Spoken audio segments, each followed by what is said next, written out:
सभी रोगों का कारण शरीर में एक सिर्फ विजयी तत्व है। प्राकृतिक चिकित्सा शरीर के प्राकृतिक शक्ति की कार्य क्षमता को बढ़ाने की सहायता करता है। रोग शत्रु नहीं मित्र होते हैं। वेरी गुड, यहाँ तक पढ़ा हम लोगों ने, ठीक है। इसको बंद कर, ठीक है। तो अब हम लोग समझेंगे 6 नंबर का पॉइंट, प्राकृतिक चिकित्सा किसी रोग की ना होकर पूरे शरीर की चिकित्सा होती है। कृपया जिनको बहुत इमरजेंसी नहीं है वो अपना वीडियो ऑन करके रखें। मैंने पहले भी कहा था, पढ़ने का मतलब है कि आपको भी उतना ही फोकस हो, अदरवाइज मैं भी वीडियो ऑफ करके पढ़ाऊंगी आगे से, तो आपके लिए बहुत मुश्किल हो जाएगी समझना। मेरे मदर इन लॉ को मेडिकल में ड्यूटी चल रहा है ना, तो इसकी वजह से मैं वीडियो को नहीं ऑन कर रही हूँ। ठीक है प्रतिमा जी, तो एक आध लोगों को ही ऐसी कोई इमरजेंसी हो सकती है ना, सभी को नहीं। तो सभी लोग अपनी तरफ से म्यूट करके कहीं पर भी बैठ जाएं, जिससे आपको भी अच्छा लगे और हमें भी अच्छा लगे पढ़ाने में। प्राकृतिक चिकित्सा किसी रोग की ना होकर पूरे शरीर की चिकित्सा होती है।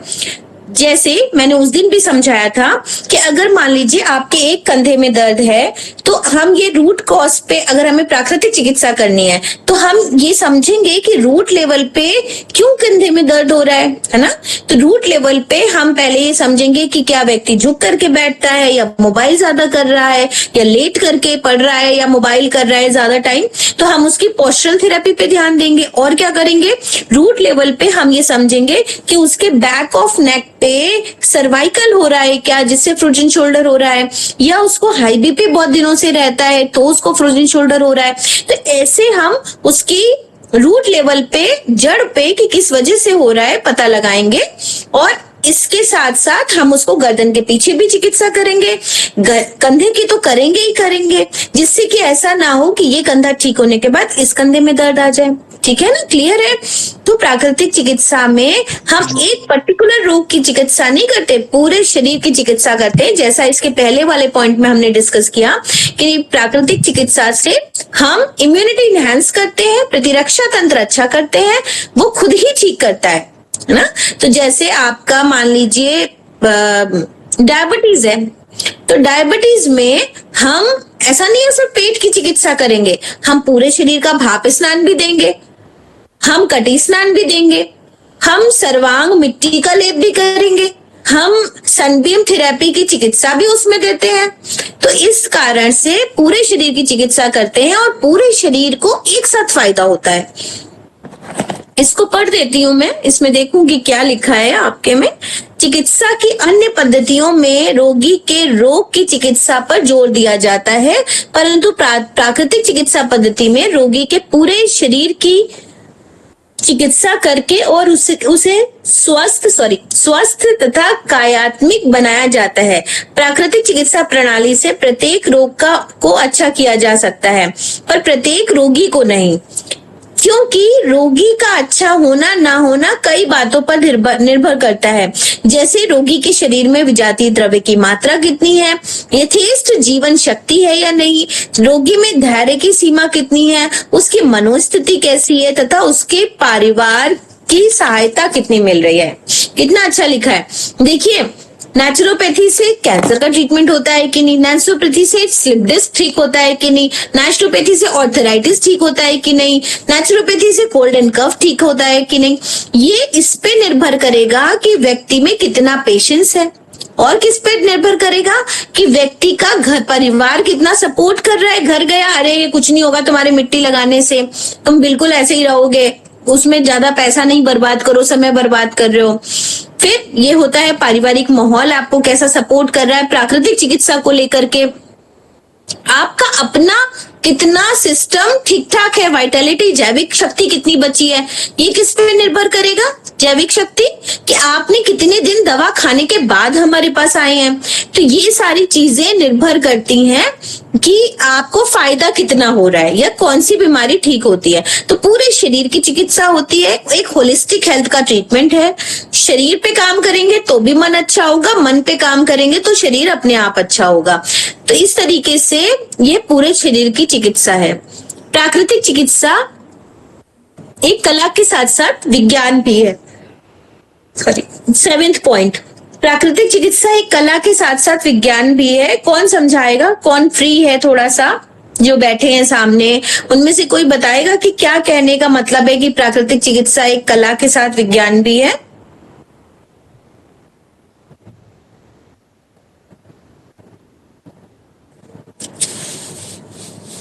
कोई नहीं? देखिए, कला तो है ही है, प्रकृति को आपके पास ले आए और प्रकृति को, धूप, हवा, मिट्टी, पानी, आकाश को आपके पास ले आए। आपको नहीं भेजा, आपको भेजना आसान था। आपको कहते कि जा करके लेट जाओ, उसमें आपको धूप भी मिलेगी 8 बजे, हवा भी चल रही होगी, मिट्टी का लेप उसी में कर लेना और पानी भी पीते रहना। सब हो सकता है ना, और आप ठीक हो जाएंगे। नहीं ठीक होते ना और बीमार हो जाएंगे। कला है क्योंकि बहुत ही आर्टिस्टिक तरीके से सब चीजें समझी गई, उनको खोजा गया, उनको साइंटिफिकली प्रूव किया गया और आपके शरीर तक लाया गया। आर्टिस्टिक है ये, प्रकृति को आपके पास तक लाना कला है। विज्ञान क्या है इसमें? जैसे हम कोई भी हॉट फुट बात देते हैं, गर्म पानी की आपके पैरों को डलवाया, तो क्या विज्ञान है इसके अंदर? क्या आपका सर्वाइकल ठीक कर रहे हैं? भाई कैसे ठीक कर रहे हैं? तो विज्ञान क्यों का मानता है ना, क्यों, क्या, कैसे, तो क्यों, कैसे ठीक हो गया?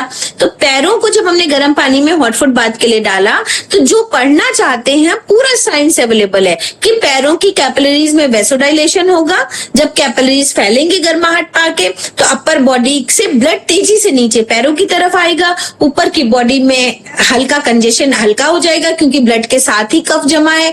वो जब नीचे आया तो आपको हल्का फील होगा, आसानी होगी। ऐसा हर चीज में साइंस इवॉल्व है और वहीं से प्राकृतिक चिकित्सा को इवॉल्व किया गया और बहुत ही अच्छे तरीके से समझाया गया। ये हो गया आपका, इसमें क्या लिखा है? जिस प्रकार अन्य विज्ञानों के नियमों के सर्व सत्य होना बताया जाता है,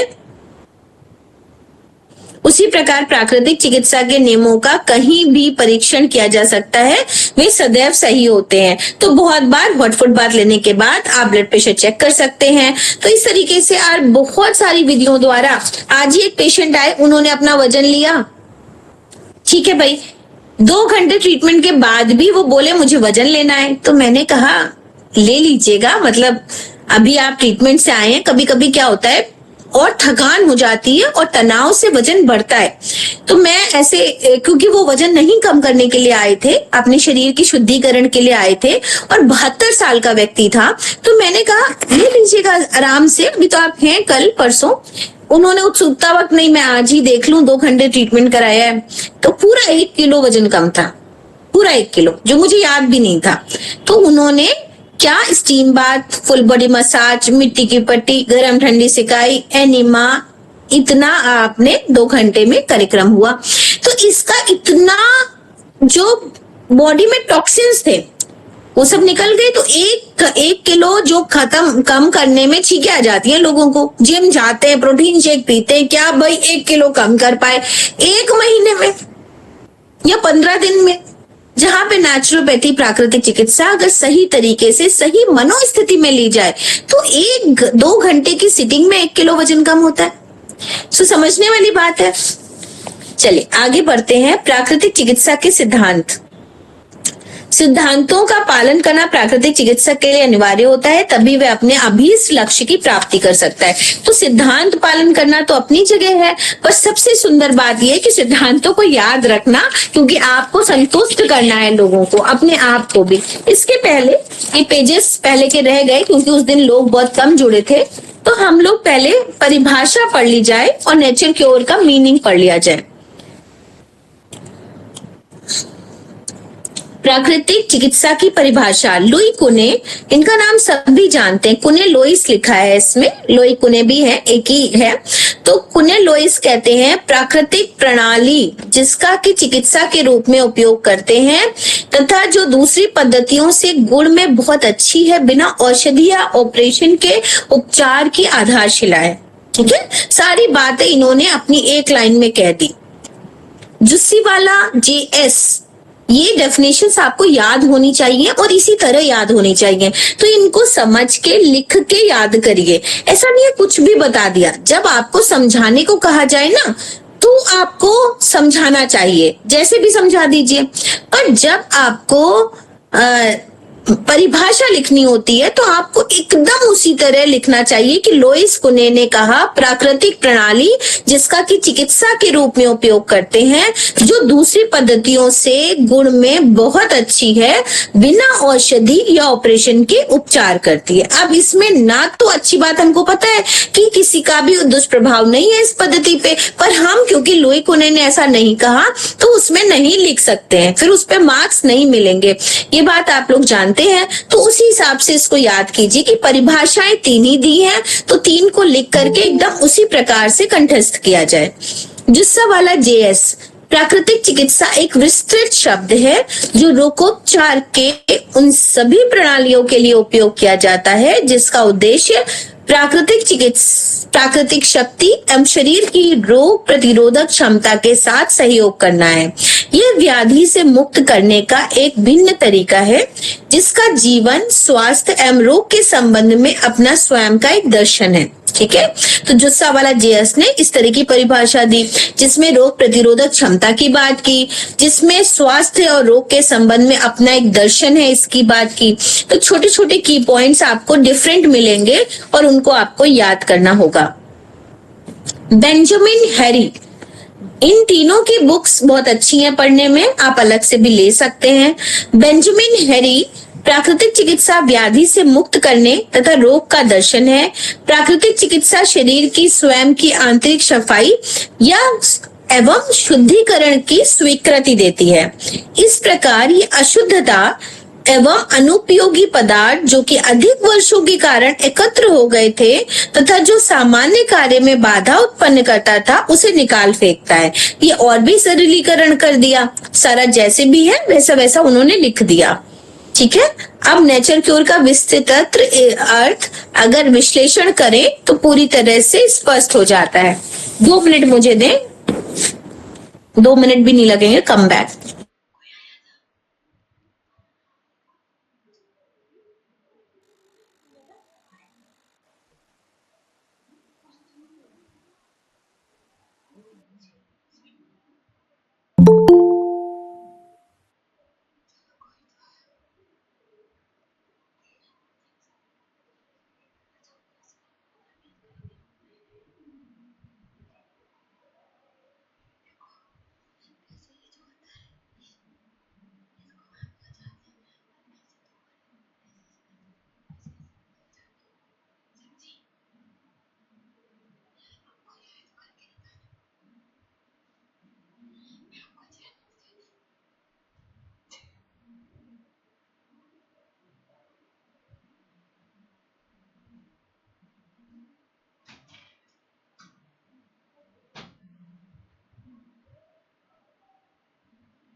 हम लोग थे नेचर क्योर के विस्तृत अर्थ पे।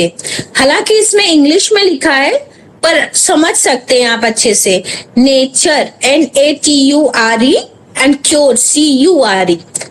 एंड फॉर नेसेंसी का मतलब है बिगिनिंग ऑफ लाइफ।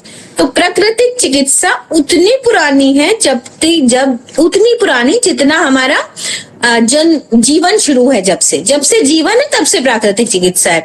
तो कितनी पुरानी है पूछा जाए तो कहीं मेंशन नहीं है इतनी पुरानी है, उतनी पुरानी है जब से जीवन है पृथ्वी पे तब से प्राकृतिक चिकित्सा है। तो इस तरीके से A फॉर एब्सोल्यूट मतलब प्योर और परफेक्ट। तो एब्सोल्यूट प्राकृतिक चिकित्सा एकदम शुद्ध रूप में है और परफेक्ट है, जितनी शुद्ध होनी चाहिए। मतलब धूप है, धूप, हवा, मिट्टी, पानी, आकाश, 5 महाभूतों का शुद्ध रूप में जब हम शरीर पे प्रयोग करते हैं तो हम ठीक होते हैं, स्वस्थ होते हैं। T for tabling, setting in order, मतलब हमारे पूरे शरीर को एकदम सही व्यवस्था में रखती है, सही ऑर्डर में रखती है। U for umbrella, all round security, अब क्या करती है प्राकृतिक चिकित्सा? हमारे चारों तरफ एक सुरक्षा कवच बना के रखती है, पंच महाभूतों का सुरक्षा कवच, पर तब जब हम उसके सामीप्य रहते हैं, सानिध्य में रहते हैं और उस पर विश्वास करते हैं। अगर हम गोलियों पे विश्वास करते हैं तो गोलियां खाओ, अगर हम प्रकृति पे विश्वास करते हैं तो प्रकृति आपको ठीक करती है, तो वो आपको एक शेल्टर, सिक्योरिटी देती है। अगर हम ग्रीन की तरफ जाएं, अगर हम गिलोय का काढ़ा पीने लगे, अगर हम हरी पत्तियों का रस पिए, ताजा फल सब्जी सात्विक तरीके से खाएं, तो सिक्योरिटी है ना। और किसने दी? नेचुरोपैथी ने दी, नेचर क्योर नहीं दी। Then R for rational, always do justice. जैसा पहले भी हमने कहा, प्रकृति सबसे बड़ी वैद्य है, तो प्रकृति हमेशा न्याय करती है। न्याय इन द सेंस, अगर आपने रोग को नहीं दबाया है तो प्रकृति हमेशा आपको ठीक करने की कोशिश करेगी, चाहे आप जिस भी स्थिति में क्यों ना हो। तो आपका हमेशा प्रकृति के आधार पे बेटरमेंट ही होना तय है और बेटरमेंट ही होता है। इफेक्टिवनेस, ई फॉर इफेक्टिवनेस, मतलब हेल्पफुल एक्टिविटीज।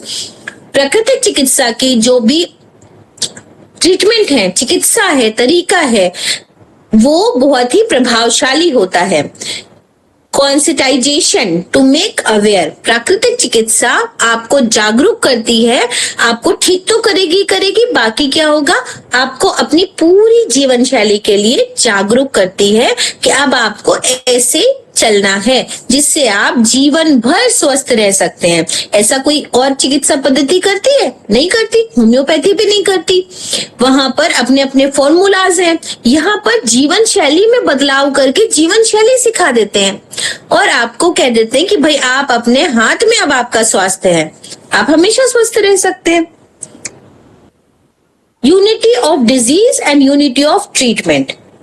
सभी रोगों का कारण एक और सभी रोगों का उपचार एक। आप सब सेकेंड ईयर में हैं पर इतने शांत हैं, अरे कुछ तो प्राकृतिक चिकित्सा पढ़ी होगी, कभी तो रिप्लाई कीजिए। ऐसे ही थर्ड ईयर में करेंगे तो मेरी भी बदनामी करेंगे। ऐसा है कि हमने पूछा नहीं। देखिए, अगर आप बोलने की आदत नहीं बनाएंगे, रिप्लाई नहीं करेंगे, वीडियो ऑफ रखेंगे, तो आप नहीं बता पाएंगे, कभी नहीं बता पाएंगे। ठीक है, तो जवाब देने की आदत बनाइए, इसीलिए मैं बीच बीच में पूछती हूं, तो फिर रिप्लाई भी कीजिए।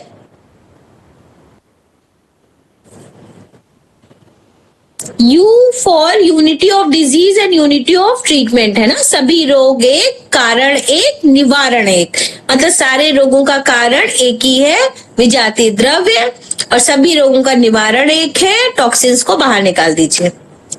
राइट हैबिट, मतलब सही आदतें प्राकृतिक चिकित्सा का मूल मंत्र है। ठीक। ई, एलिमिनेशन ऑफ फॉरेन मैटर, जो प्राकृतिक चिकित्सा का मेन प्रिंसिपल है कि टॉक्सिन्स इकट्ठा है, टॉक्सिन्स को बाहर निकाल दीजिए। टॉक्सिन्स को बाहर निकालना किस तरीके से निकालना है, ये प्राकृतिक चिकित्सा में आप पढ़ते हैं। तो अभी फिर वापस आ जाएं पेज नंबर 5 पे, जहां पर हम लोग पढ़ रहे थे विजातीय द्रव्य का सिद्धांत। पहले पढ़ लिया जाए फिर समझें। यदि भोजन आवश्यकता से अधिक व गलत तरीके से भोजन किया जाता है तो पाचक तंत्र पर विशेष रूप से दबाव पड़ता है। कुछ समय के बाद पाचन तंत्र के अंग अपना कार्य सुचारू रूप से करने में असमर्थ होने लगते हैं। मल निकलने में विलंब होने लगता है। शरीर में रोग का सूत्रपात शरीर में विजातीय द्रव्य से ही होता है। मल संचय जब शरीर की मर्यादा बिंदु को पार कर जाता है तो रोग आ जाते हैं। शरीर शुद्धि के 4 मार्ग संस्थान हैं जो अपने ढंग से विजातीय तत्व बाहर निकालते हैं। ये बताया पहले भी हमने कि एक जगह लिख लीजिए और लिखवाया भी कि 4 मार्गों से टॉक्सिन्स बाहर निकलते हैं। नॉस्ट्रिल, नाक के माध्यम से, श्वास के माध्यम से, हमारा स्किन, त्वचा के माध्यम से, पसीने के माध्यम से। किडनी काम करती है, यूरिन के माध्यम से फिल्टर करके बाहर निकलते हैं। एनस के थ्रू, डिफिकेशन के थ्रू, पॉटी के थ्रू बाहर निकलते हैं। जब ये सारे मार्ग अवरुद्ध हो जाते हैं तो माउथ एक एक्सक्रीटरी ऑर्गन की तरह काम करता है और वहां से वोमिट के थ्रू टॉक्सिन्स बाहर निकलते हैं। ठीक है, अब मान लीजिए ये सारे सिस्टम काम ना कर पाए नेचुरोपैथी में प्रकृति अपने आप ही निकाल रही है, पर अगर ये नाकाम कर पाए तो हमारे जगह हमारे शरीर में जो कमजोर अंग है उस पे टॉक्सिन्स या फॉरेन मैटर इकट्ठा होना शुरू हो जाता है, और जब वो जरूरत से ज्यादा बढ़ जाता है तो आपको वो कोई ना कोई बीमारी बना देता है, जिसको हम एलोपैथी में बहुत सारे नामों से जानते हैं, क्योंकि उसमें हम उनका शेप, साइज, व्यवहार, बैक्टीरिया, वायरस खोजना चाहते हैं। ठीक है, ऑल्दो उससे भी बहुत मदद मिलती है। तो यदि भोजन आवश्यकता से अधिक व गलत तरीके से भोजन किया जाता है ना, होता क्यों है? जब हम रॉन्ग लाइफ स्टाइल रखते हैं, गलत आदत रहन सहन कर रखते हैं, तो ऐसा होता है। तो सबसे ज्यादा कहाँ जमा होता है टॉक्सिन्स? हमारे पेट में, आंतों में। हम जानते हैं कि हमारा शरीर कोषाणुओं से निर्मित है। प्रत्येक कोष को जीवित रहने के लिए बाहर भोजन की आवश्यकता होती है, उसे पचाना तथा उसका अभिशोषण करना भी होता है। अब हर एक सेल में पहले तो खाया, फिर वो उतना एसिमिलेट हो, डाइजेस्ट हो और एब्जॉर्ब हो, तब वो एक्सक्रीट हो। तो अगर एक्सक्रीशन हो रहा है, ये हमको पता है, पर उतना एब्जॉर्प्शन नहीं हो रहा है, इसका मतलब हमारा सिस्टम दिक्कत में है। प्रत्येक कोष को जीवित रहने के लिए बाहर भोजन की आवश्यकता होती है, उसे पचाना और उसको अभिशोषण करना, मतलब एब्जॉर्प्शन करना। इन कामों से कुछ कचरा या मल जो विषैला होता है वह भी पैदा होता है, अतः उसको शरीर से बाहर निकालने की आवश्यकता होती है। इसके अलावा सेल्स को क्या चाहिए? ऑक्सीजन चाहिए। ऑक्सीजन लेने की जरूरत होती है। ऑक्सीजन के ग्रहण करने के बाद कार्बन डाइऑक्साइड निकालने की जरूरत होती है। इस प्रकार यह भी सत्य है कि कोष स्वयं जीवन लीला समाप्त करते हैं, अतः विषैले तत्वों को भी निकालना आवश्यक होता है।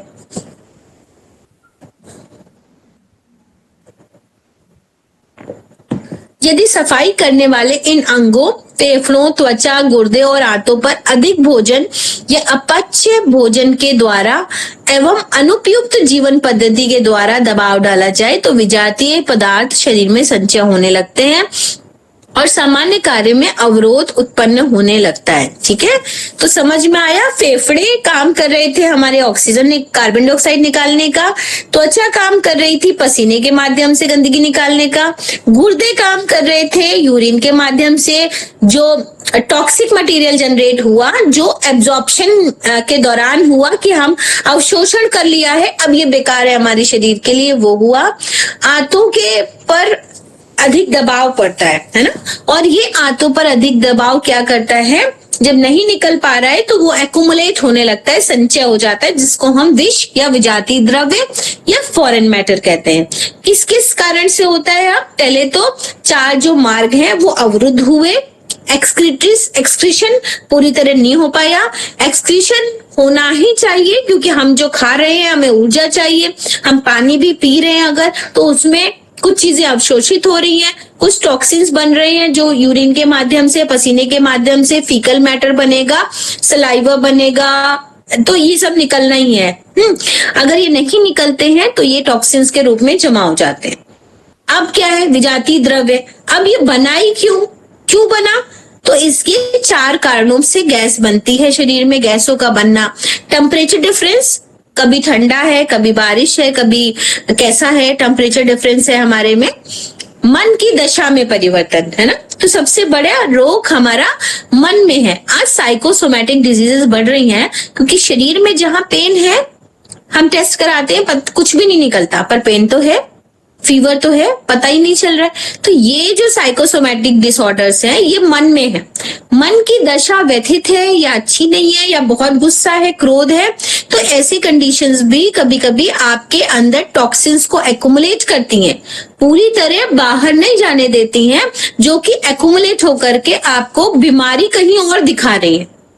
मन में है दिक्कत, पर मन में देखने के कोई मन तो है ही नहीं। मन तो ऐसी इंद्रिय है जिसे आप देख नहीं सकते। तो फिजिकल बॉडी में या दिखाई नहीं देगा, दर्द है, दर्द को नहीं देख सकते, और मन की दशा को भी नहीं देख सकते। अगर फिर क्या देख सकते हैं? अगर फ्लूइड बनने लगेगा, कहीं रिटेंशन हो जाएगा, कहीं स्वेलिंग आ जाएगी, तो इस तरीके की चीजें जब फिजिकल बॉडी पे आएंगी तो वो दिखती हैं। ये मन की दशा में परिवर्तन होने से भी होता है। मानसिक तनाव एक ही बात है लगभग, लेकिन मन की दशा में परिवर्तन क्या है? कभी कोई व्यक्ति एकदम खुश है और कभी कोई व्यक्ति एकदम ही रोने लग गया। तो छोटी छोटी बात पे दिन में बहुत बार वेरी कर रहा है उसका मन का स्वभाव, है ना, चंचलता। मानसिक तनाव क्या है? वो लगातार प्रेशर में है ना, लगातार वो उसका जैसे कोई चीज, आप जैसे कोई काम कर रहे हैं, अब वो काम पूरा नहीं हो रहा, ठीक है, तो आपने देखा होगा कि सर्वाइकल बढ़ जाता है। क्यों? क्योंकि हमें कल की जो काम का प्रेशर है वो बाउंड बाउंड होने लगा है, लेयर पे लेयर, और हम उसको पूरा नहीं कर पा रहे, हमने ज्यादा फैला लिया है, हाँ, या हम जरूरत से ज्यादा काम कर रहे हैं, या हम जरूरत से कम काम कर रहे हैं। तो ये सारी चीजें मानसिक तनाव का कारण बनती हैं। या घर में कोई ट्रॉमा या ट्रेजेडी हो गई तो कंटिन्यूअस हो रही है, तो हम उसको कोप अप नहीं कर पाते। या जैसे सरोज जी हैं, हाईली एफिशिएंट हैं, पर अब ऑन बेड होना कितना बड़ा कर्स है एक तरीके से किसी लेडी के लिए। तो बहुत सारी चीजें व्यवस्थित नहीं हो पा रही है ना, जितना वो चाहती थी वो कैलिबर नहीं है, तो कहीं ना कहीं मानसिक तनाव है। हम आइदर ये खुश रहे, एक्सेप्ट कर ले, कितना समय है, हमें काटना है, तब तो कोई दिक्कत नहीं है। पर अगर इन्होंने बहुत मानसिक तनाव बना लिया जिसका कोई सोल्यूशन नहीं है, जहां पर देखिए, जहां पे सोल्यूशन ना हो वहां गिव अप करना चाहिए, एक्सेप्टेंस कि ईश्वर यही चाहता है शायद हमें इतना समय, उसको जितना आप अच्छे से काट पाए। तो अगर हम लोग अगर वो ना सोचे, मान लीजिए, और एंजाइटी ले कि ये भी नहीं हो रहा, वो भी नहीं हो रहा, ये भी नहीं हो रहा, हैंडल नहीं हो रहा, तो मानसिक दबाव पैदा होगा और मानसिक तनाव के रहते और विषाक्त तत्व आपकी बॉडी में एक्युमुलेट होने लग जाएंगे और कहीं ना कहीं वो बीमारी का कारण बन जाएंगे। आदत में एकाएक परिवर्तन। अब जैसे कोई स्मोक करता है, चेन स्मोकर है ना, और अगर वो छोड़ दे एकदम से, कि हम कहते हैं भाई आपके फेफड़े एकदम खराब हो गए, आपको अभी से सिगरेट छोड़नी है, और वो तुरंत छोड़ दे, तो विड्रॉल सिम्टम आते हैं ना, कहते हैं, सुना भी होगा आपने, साइंस कहती है।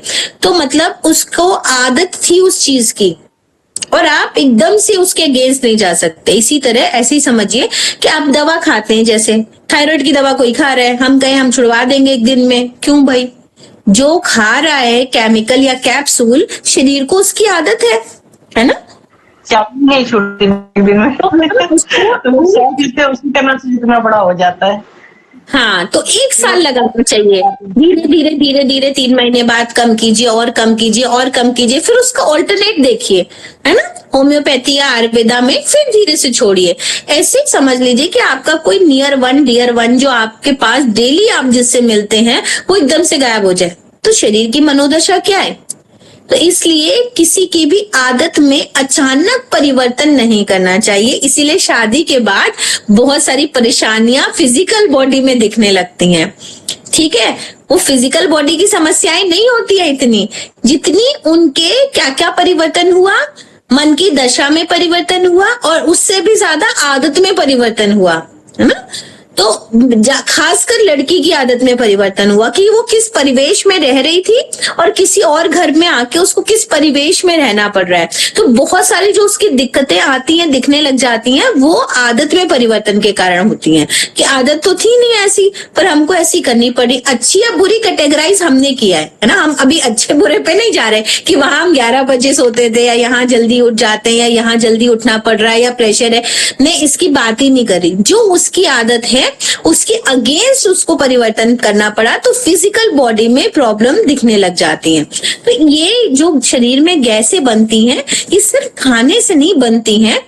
कहने का मतलब है विजातीय पदार्थ इन सारी चीजों से इकट्ठा होता है। तो कभी भी किसी को भी काउंसिल कीजिए या बात कीजिए, तो कभी भी इस तरीके से बात मत कीजिए कि भोजन ही उसका दोषी होगा। उसको पूरी तरह से बहुत ध्यान से सुनिए और फिर जस्टिफाई कीजिए कि इसको किस तरह की चिकित्सा की जरूरत है ना। अगर आप बहुत सारे सीनियर प्राकृतिक चिकित्सकों की ऑटोबायोग्राफी पढ़ो तो उसमें लिखा है कि बहुत बार मरीज सिर्फ बात करके ठीक होके चला जाता था, सिर्फ बात करके। चिकित्सा की जरूरत सिर्फ यहाँ पर थी, शरीर में थी ही नहीं। तो बहुत बार ऐसा होता है कि व्यक्ति को अच्छा महसूस होता है सिर्फ बात करके। एक ये नंबरिंग शायद गलत है, हम लोगों ने पहला पढ़ा विजातीय द्रव्य का सिद्धांत, और ये सेकंड होना चाहिए पंच महाभूतों का सिद्धांत, है ना, थर्ड लिखा है।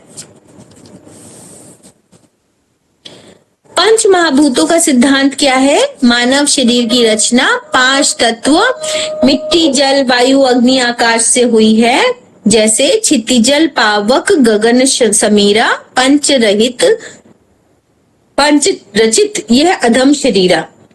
इन 5 महाभूतों का वर्णन स्थान स्थान पर मिलता है, जैसे तुलसीदास रामायण में लिखा गया है। अधमक तात्पर्य भौतिक अर्थात भौतिक शरीर की रचना 5 तत्वों से मिलकर हुई है। यही प्राकृतिक उपचार के साधन है।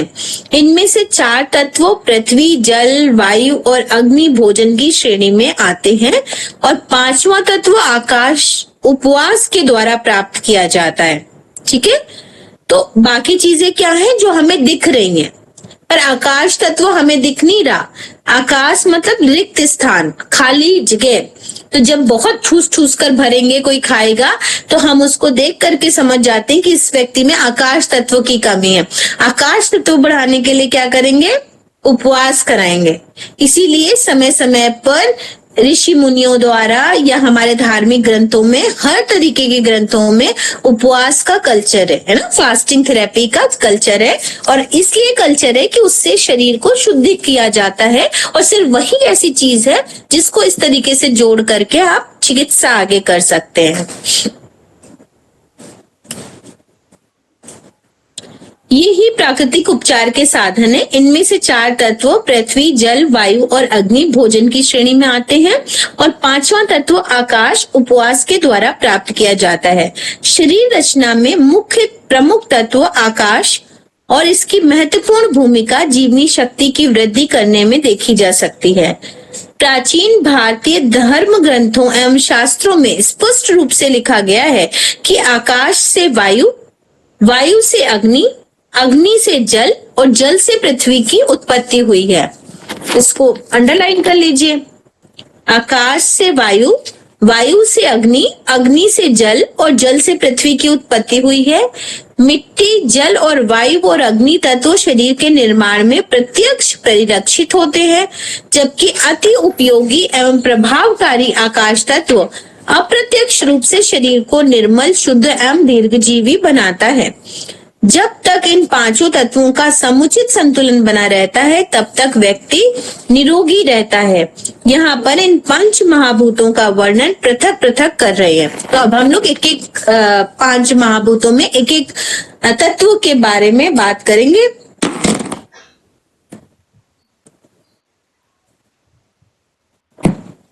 तो अभी तक ये समझ में आया कि फिजिकल बॉडी का ट्रीटमेंट हम वायु, मिट्टी और जल से करते हैं और बाकी अदर बॉडी का ट्रीटमेंट, हमारा मानसिक ट्रीटमेंट और चिकित्सा पद्धति के द्वारा हम आकाश तत्व को इनबिल्ट करके उपवास के द्वारा चिकित्सा करते हैं। पृथ्वी को पढ़ते हैं पहले। पृथ्वी, मानव का निर्माण इसी से होता है, इसलिए पृथ्वी को माता कहते हैं।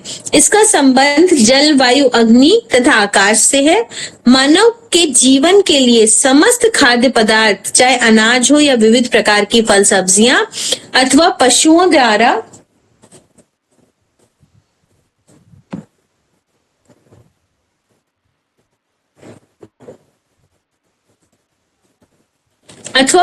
द्वारा दिया गया दूध, दही, मक्खन आदि सब इसी की देन है।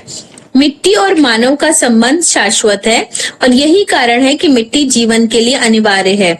इसमें अनेका एक गुण विद्यमान है। दुर्गंध मिटाने के लिए मिट्टी अति उत्तम वस्तु है। मिट्टी में सर्दी और गर्मी रोकने की असीमित शक्ति होती है।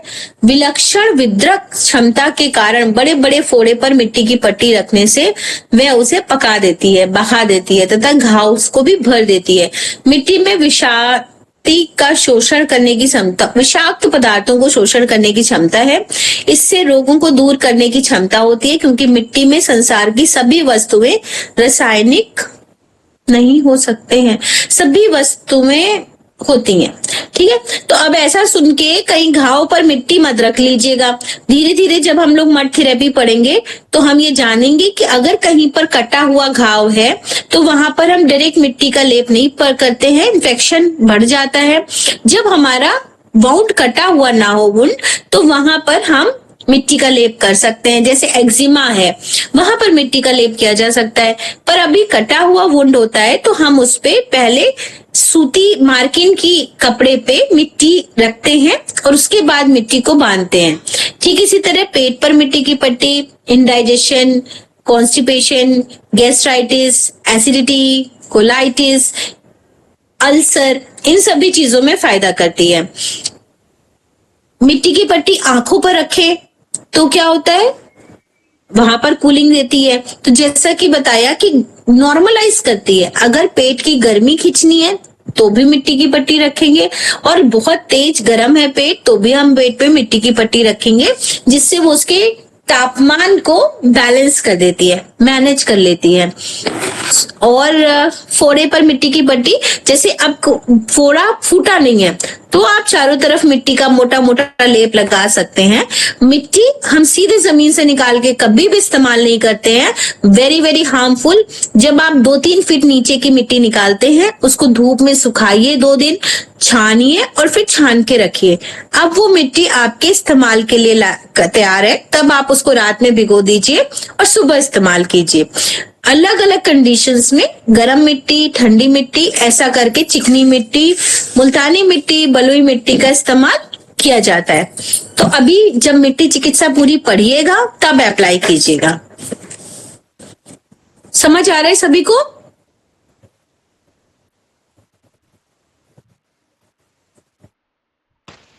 जी मैम। Yes ma'am.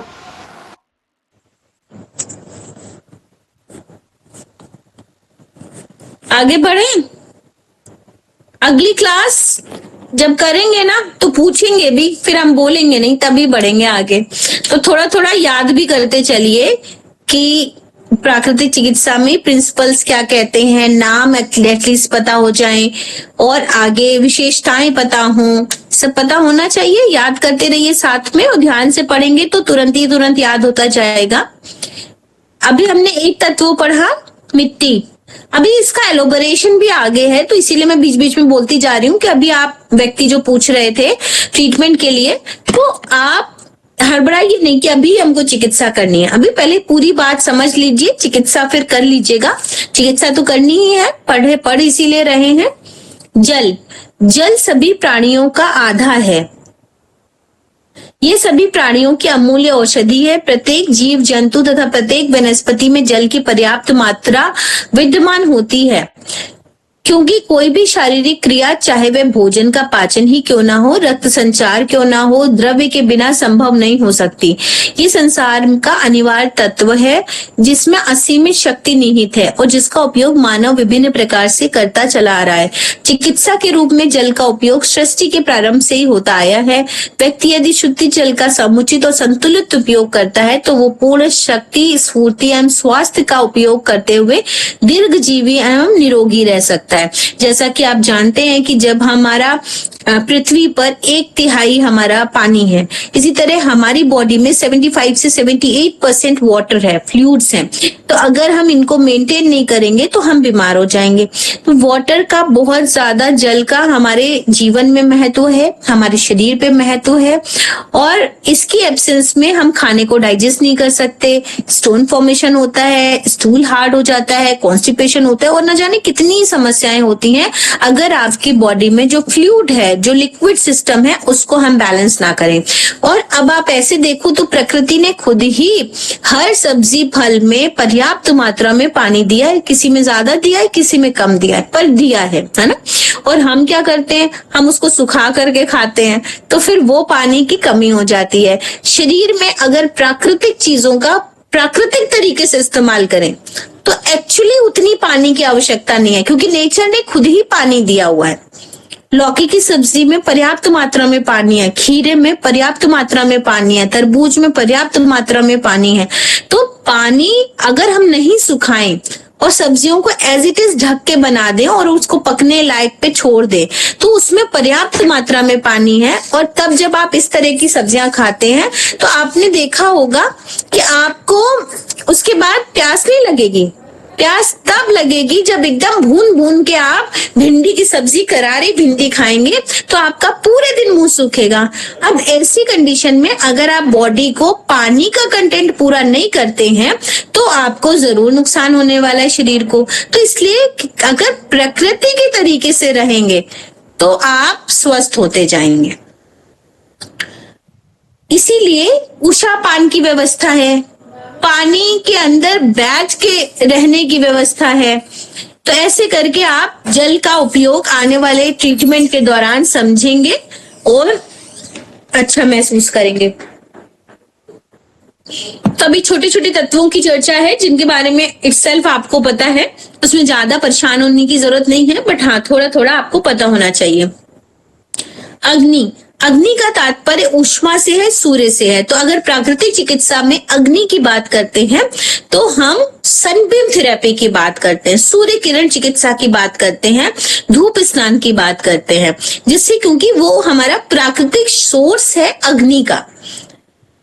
अग्नि का तात्पर्य ऊष्मा से है, जिसके अभाव में जीवन की कल्पना नहीं की जा सकती। सूर्य की उपासना का तात्पर्य यहीं से रहा होगा या है ही, क्योंकि सृष्टि के सभी पदार्थ सूर्य रश्मि के विभिन्न प्रकार के संयोग से ही उत्पन्न होते हैं। इसमें स्वास्थ्यवर्धन शक्ति होती है। कहा गया है कि जहां सूर्य प्रकाश का प्रवेश नहीं होता वहां डॉक्टर का प्रवेश होता है। बड़ी अच्छी लाइन है, जहां सूर्य के प्रकाश का प्रवेश नहीं वहां डॉक्टर का प्रवेश होता है। इस कहावत में तथ्य है, क्योंकि रोग के कीटाणु अंधकार में बढ़ते हैं। प्रकाश उनके लिए काल है। सूर्य प्रकाश से शरीर के प्राणों का संचार होता है। विभिन्न रोगों में सूर्य किरण चिकित्सा और रंगीन रश्मि चिकित्सा बड़ी लाभदायक सिद्ध होती है।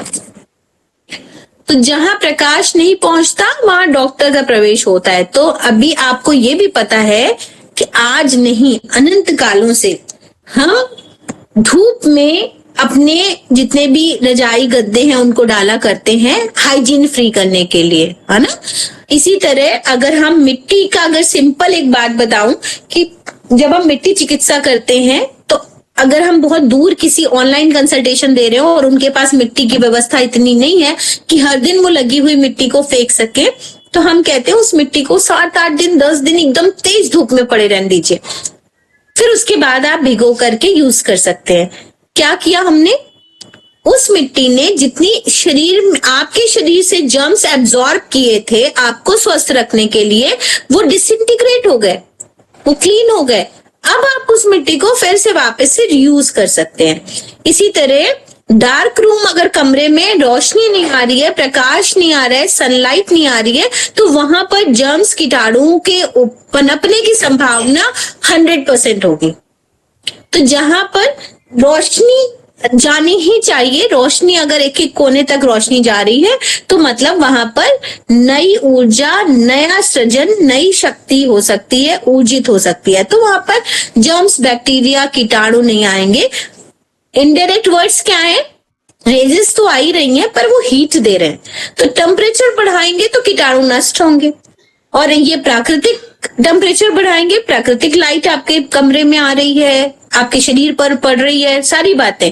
अगर आपके शरीर पे प्रकाश पड़ रहा है और पूरे दिन आप प्रकाश में ना जाएं तो कैसा लगेगा। आर्टिफिशियल लाइट है, प्रकाश तो है पर आर्टिफिशियल लाइट है। तो अगर आप धूप में बैठते हैं, प्रकाश में रहते हैं, मान लीजिए धूप में नहीं भी रहते, 4 बजे की प्रकाश में रहते हैं, तो आप देखेंगे आपके शरीर में ऊर्जा अलग तरीके की होगी। सुबह का वक्त है, ऊष्मा अलग तरीके की होगी। तो इसलिए अग्नि के संपर्क में, प्राकृतिक अग्नि मतलब सनलाइट के संपर्क में रहना, सूर्य किरणों के संपर्क में रहना आवश्यक है आपके अपने स्वास्थ्य वर्धन के लिए। इसीलिए धार्मिक ग्रंथों में सूर्य को जल देने की परंपरा बनाई गई या धार्मिक अनुष्ठानों में इसका प्रयोग किया गया ज्यादा से ज्यादा, जिससे आप इसको अपने जीवन में उतार सकें। इसी तरीके से जैसे आपका अर्घ देने की बात है तो वो पानी के अंदर खड़े होकर के अर्घ देने की बात है, जिससे आप सारे तत्वों का एक साथ समावेश कर रहे हैं। ऐसे हमने अपने इंस्टाग्राम पे कुछ रील्स बनाई हैं, तो इसको भी हमने बताया है, समझाया है कि कैसे आप पानी के अंदर खड़े होते हैं आधा, और तब आप सूर्य को जल चढ़ाते हैं। तो क्या हो रहा है इससे, सूर्य किरण चिकित्सा भी हो रही है, जल चिकित्सा भी हो रही है, वायु चिकित्सा भी हो रही है, और स्पिरिचुअल अध्यात्म चिकित्सा भी हो रही है, मन की चिकित्सा भी हो रही है। तो कितना सुंदर है ये रिवाज पूरा, जो धार्मिक तरीके से डिजाइन किया गया है, पर हमने उसको अपने तरीके से मॉडिफाई कर लिया है, सरलीकरण कर लिया है। तो हर कोई सरलीकरण करता है तो उससे उतना फायदा भी नहीं मिलता है। आगे वायु तत्व पढ़ते हैं। कुछ भाई किसी को पूछना हो तो पूछ ले, हमको भी लगे आप लोग सुन रहे हैं, या कोई आपके दिमाग में कोई प्रश्न आता है या मैं आता है आपके दिमाग में, उसके पहले ही सब बता देती हूँ, दोनों बातें। तो कुछ भी दिमाग में आए तो उसको आप पूछ लिया करें कृपया। वायु तत्व को पढ़ते हैं। वायु प्राणों का सबसे मूल आधार है। इसके बिना व्यक्ति कुछ मिनट ही जीवित रह सकता है, अतः अन्य जल शुद्धि की अपेक्षा प्राणदायक वायु की शुद्धि अधिक महत्वपूर्ण एवं आवश्यक है। वायु की सहायता से फेफड़े रक्त को शुद्ध करते हैं, इसका उपचार कार्य में भी उपयोग करते हैं। बीमारी को दूर करने के लिए वायु स्नानों तथा मंत्रों द्वारा ठंडी व गर्म हवा को शरीर पर फेंककर उपचार किया जाता है। प्रातः भ्रमण, साय भ्रमण, वायु स्नान के दो बहुत ही लाभकारी चीजें हैं। ठीक है, तो जैसे कि आपने देखा होगा कि सैर को सबसे ज्यादा प्रायोरिटी दी गई है। प्राथमिक उपचार के तौर पे दो चीजें व्यक्ति को करनी शुरू करनी चाहिए। क्या? एक उषापान, प्रातः काल सूर्योदय से पहले पानी पीना। और उस पानी पीने का ढंग क्या है? कौन बताएगा? पानी पीने का ढंग क्या है? उषापान का ढंग क्या है? बैठ के सिप सिप करके पीना, मनासन में बैठ के पीना। अगर आप बैठ सकते हैं तो मनासन में बैठ करके सिप कर करके गुनगुने पानी का सेवन उषापान कहलाता है, सूर्योदय से पहले, है ना। अब इसको भी सिंप्लीफाई कर दिया कि जब आग खुले तब पी लीजिए भाई, है ना। और ऐसा नहीं बहुत सारा पानी पीना, 1 गिलास पानी पर्याप्त है। दूसरा प्रातः भ्रमण। तो भ्रमण आपका थोड़ा, वैसे तो 45 मिनट का एक स्टैंडर्ड वॉक टाइमिंग सेट है। 15 मिनट में शरीर गर्म होता है, नेक्स्ट 15 मिनट या आधे घंटे में आपकी बॉडी को हीलिंग होती है। तो 15 मिनट में कुछ भी नहीं होता, सिर्फ आपके मन को सुकून मिलता है कि हाँ आप टहले हैं, आप फ्रेश एयर में हैं। अगर आपको उसका फायदा सच में उठाना है तो आपको एक स्ट्रेच में 45 मिनट वॉक करना चाहिए। अगर वो किसी लंबी जगह पे है तो आपके पैर ज्यादा लंबे खुलते हैं, अदरवाइज आपके गार्डन का हिस्सा, टेरेस और ये सब भी हो सकता है, लेकिन एक ही स्ट्रेच में कंटिन्यूअस वॉक होनी चाहिए। ये नहीं उसमें आप काम कर रहे हैं तो उसमें आपका कंफर्ट जोन आता है, तब फायदा नहीं होता।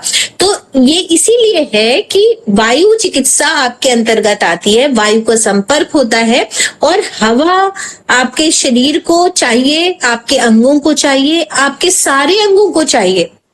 तो सारे अंगों को मतलब आपका जो शरीर पे वस्त्र होना चाहिए वो कॉटन होना चाहिए, ढीला ढाला होना चाहिए, कम होना चाहिए, जिससे आपके पूरे शरीर को वायु का संपर्क हो सके, तभी आपको वो चिकित्सीय रूप में फायदा करता है ना। तो बहुत सारे लोग कैसे वॉक करते हैं, वॉक का क्या तरीका होना चाहिए?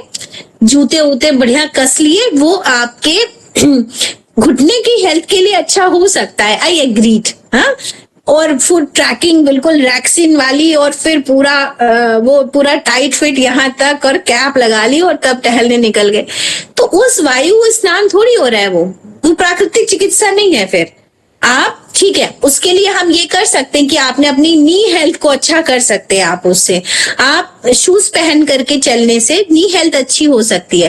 पर अगर आप इसी भ्रमण को नंगे पैर बढ़िया घास पर चलेंगे तो, और हल्के सूती पजामा और हल्का कुर्ता छोटा पहन के अगर चलें स्लीवलेस, तो आप बताएं कि कौन सा ज्यादा अच्छा है, कौन सा ज्यादा अनुकूल है। तो अगर आपको नहीं जाना है बाहर तो छत पे ही करिए, पर अनुकूल होना चाहिए, धूप शरीर में लगनी चाहिए। सब कुछ पहन के भाई धूप में बैठे हैं, धूप में चल रहे हैं, तो इससे कुछ भी नहीं होगा। इसीलिए विटामिन डी की इतनी कमी आ रही है। तो वायु स्नान का मतलब है सीधा संपर्क।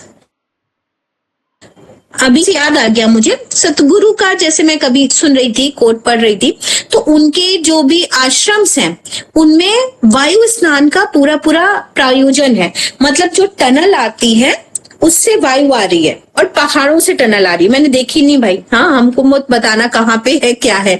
तो ये बस मतलब, लेकिन मैं इसको समझ पा रही हूँ। तो टनल्स हैं जो आती हैं और वो आप उसके सामने अगर नेकेड कपड़ों में या कम कपड़ों पे खड़े होते हैं तो वो पहाड़ों की हवा आप पे सीधे आती है, पूरे शरीर को वो ऊर्जा देती है, नहलाती है। तो ऐसा आगे और पीछे से आपको कुछ देर उस हवा के सामने बैठना होता है। अगर हम इससे अलग भी चले जाएं तो आपने बहुत सारे फोर्ट देखे होंगे, किले देखे होंगे, है ना।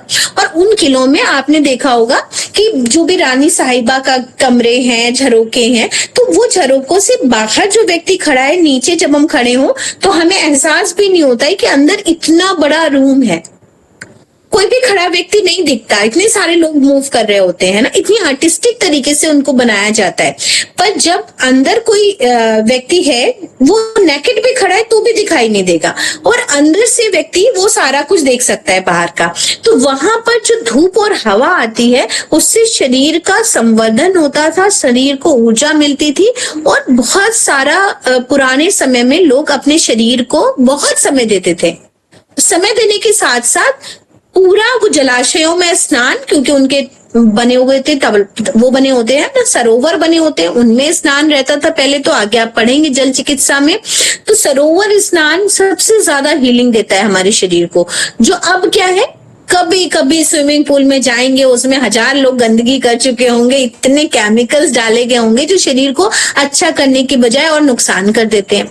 सरोवर की तो बात ही खत्म है, पानी की कमी हो गई है, सिर से शावर से पानी गिर रहा है जो हमारे शरीर को ठंडा नहीं कर पाता उतना। तो बहुत सारी समझ नहीं है, एक तो जागरूकता नहीं है, जागरूकता है तो भी अनजान बन रहे हैं कि प्राकृतिक चिकित्सा कैसे समझ लें। एलोपैथी के आगे प्राकृतिक चिकित्सा का कोई मोल नहीं बचा है, क्योंकि एलोपैथी तो क्षण भर में आपको ठीक करने की ताकत रखती है। अंदरूनी लेवल पे वो क्या कर रही है ये समझने का समय नहीं आजकल।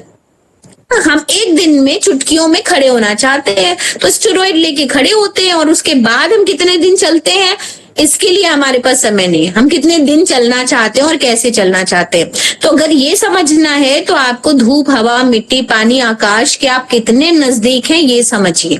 तो आपका होमवर्क ये है अगली क्लास तक, क्लास कब होगी वो देवनाथ सर बता देंगे, मैं उनसे डिस्कस कर लूंगी। तो अगली क्लास से पहले आपने अभी तक वायु चिकित्सा, जल चिकित्सा, अग्नि चिकित्सा और मिट्टी चिकित्सा, इसको अपने आप में किस रूप में समझा है और आप इसका कितना इस्तेमाल करते हैं अपनी लाइफ में, ऐसा लिखेंगे। अपार्ट फ्रॉम सब्जेक्ट अपनी कॉपी में लिखेंगे सोच करके। हमें कोई परिभाषा नहीं याद करानी, हमको कुछ भी नहीं याद कराना है, वो आप अपने लेवल पे करिए ना करिए। हमारा कहना है जैसे मैंने अभी आपको समझाया, तो आप वायु चिकित्सा का कितना रोल प्ले कर रहे हैं, कितना टहलते हैं, नहीं टहलते हैं, कभी बैठे नहीं बैठे, जीवन में कभी बैठे हैं या कब शाम को सुबह, ऐसा। इसी तरह मिट्टी चिकित्सा का कितना उपयोग कर रहे हैं, इसी तरह अग्नि सूर्य किरण चिकित्सा का कितना, और जल का। ये 4 तत्व हमने पढ़े, आकाश तत्व छोड़ के। इसके बारे में आप जब भी खाली होइए चारों तत्वों के बारे में थोड़ा थोड़ा लिखिए, ठीक है। सो अगली क्लास में मिलते हैं। और थोड़ा अगेन रिक्वेस्ट है, जो लोग पढ़ना चाहते हैं वीडियो ऑन रखें, कॉपी पेंसिल लेके बैठे और कुछ सीखने आए हैं। हमारा भी समय कीमती है और आपका भी कीमती है। और आप कहीं मंच पे खड़े होंगे ऋषिकुल योग पीठ के, तो देवनाथ सर को भी अच्छा लगेगा, उनकी मेहनत है, हमें भी अच्छा लगेगा जब आप कुछ बोल पाएंगे, कुछ कर पाएंगे। जी बताएं सरोज जी। मैम मेरी बहन की बेटी है, 2 की है, तो उसको पीलिया हो गया है, तो उसके लिए कोई इलाज बता दें। देखिए जॉइंटिस लीवर का रोग है। अगर आप लीवर पे हॉट एंड कोल्ड बैंडेज हमने आपको पढ़ाई है सरोज जी, जब हमने वाटर थेरेपी पढ़ाई है ना पेट पे, तो पेट पर एक समय पे गर्म ऊनी सूती पट्टी बांधी जाए और एक समय पर ठंडी तौलिया रख सकते हैं या मिट्टी की पट्टी रख सकते हैं। बाकी उसको खाने में ऑयल बंद कर दीजिए, लेमन बढ़ा सकते हैं, फलों का जूस और फल ज्यादा से ज्यादा दीजिए, एक टाइम सूप दीजिए, तो धीरे धीरे अच्छी होने लग जाएगी। जी जी, और दूध बिल्कुल बंद करें मैम? जी, दूध का रोल नहीं है पीलिया में, जॉइंटिस में, है ना। अगर देना ही पड़े, बच्चा है बहुत वीक लग रहा है, तो आप दही या मट्ठा दे सकते हैं थोड़ा बहुत एक टाइम पे। बाकी जितना आप सूप की तरफ ले जाएंगे ना, सूप दीजिए उसको, और तुलसी का थोड़ा वो दे सकते हैं, तुलसी का सुबह काढ़ा बना के, या तुलसी जैसे पानी खौलाया, तुलसी की पत्तियां 6-7 डाल दीजिए एक कप में और ढक दीजिए। फिर थोड़ी देर बाद उसका अर्क निकल जाएगा, फिर वो 1 कप पानी दीजिए। शाम को सारे सब्जियां डाल के, परवल है, टमाटर है, लौकी है, इन सबका एक सूप बना के दीजिए। 2 बार फल और जूस दीजिए, थोड़ा अनाज दोपहर के समय पे बस 1 बार। जी मैम, वो पट्टियां तो रखवाती नहीं है, बहुत रोती है, चिढ़ती है। पट्टी ऊनी सूती पट्टी नहीं बांधेगी, पेट पे बांधनी है। कितनी बड़ी है वो? 2 साल की है, वो रखवाती ही नहीं है। बहुत छोटी है, बहुत छोटी है। हाँ ठीक है, आप और उसको धूप में रखिए। पिछली बार देखिए आपके क्लास में ही एक याद नहीं आ रहा मुझे, वो राजस्थान से है ना, तो उनका छोटा सा बच्चा 21 दिन का भी नहीं था, और उन्होंने कहा उसकी आंखें पीली है, डॉक्टर ने कहा है उसको उस पे डालेंगे, थेरेपी देंगे। तो मैंने कहा नहीं, आप ऐसा मत करो, उसको धूप में रखो, है ना।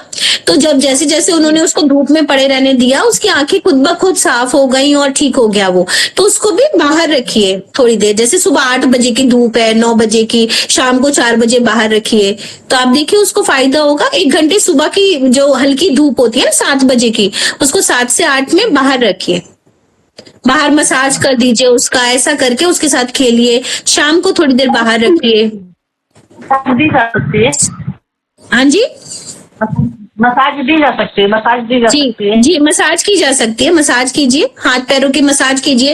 ये लीवर का एरिया होता है, यहाँ पे ग्रीन कलर कर सकते हैं उसके हाथ पे। ये जो कॉर्नर है जी अंगूठे के दूसरी तरफ, अंगूठे के नीचे का हिस्सा लंग्स है, तो ये वाला हिस्सा जो है ये लीवर है, ये पूरा लीवर ही बना दिया है हमने। हाँ, तो इसको आप ग्रीन मार्कर से ऐसे कलर कर दीजिए, उसको अच्छा भी लगेगा दोनों हाथों में। जी ठीक है, तो इसको आप लगा के रखिए। नींबू पानी दे सकते हैं, लेमन ऐड कीजिए। ओके, करिए, फिर बताइएगा मुझे। हाँ, thank you so much. Thanks ma'am.